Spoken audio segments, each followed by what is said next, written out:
जी। ये बलराम जी की थाली, हाँ ये कृष्ण जी की थाली, वो कृष्ण कटोरा, वो बलराम कटोरा। और ये शिला जो है, ये शिला अयोध्या के राजा हुए थे कमलाश, राम जी के परिवार में राजा दशरथ जी से पहले त्रेता युग की बात है, जब त्रेता युग शुरू हो रहा था तब अयोध्या के राजा थे कमलाश, और उनके कोई संतान नहीं थी। वृद्धावस्था में जाकर के राजा की एक बेटी हुई थी जिसका नाम रखा था उन्होंने कृष्णावती। कृष्णावती जब बड़ी हो गई तो राजा कमलाश ने अपनी बेटी की शादी सोमवंश के राजा सूरसेन के साथ इस शर्त पे कराई है कि तुम मेरे घर पे घर जमाई बन के रहोगे।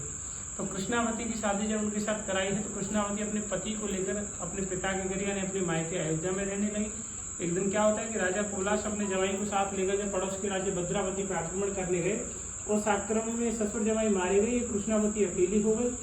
अकेली होने पर उन्होंने भगवान विष्णु की एकादशी का व्रत किया, व्रत करके भगवान को प्रसन्न किया।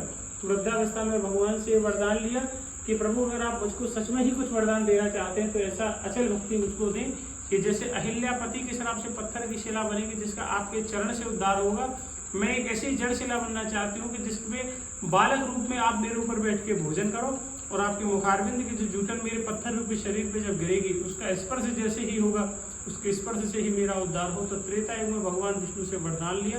द्वापर में हमारे ठाकुर जी 5 वर्ष के लाला थे, नंदगांव से कामवन 14 किलोमीटर आए हैं, ऊपर पहाड़ में गई जोड़ी इस कन्या रूपी शिला पे आके भगवान बैठे हैं। बैठ के भगवान ने भोजन किया।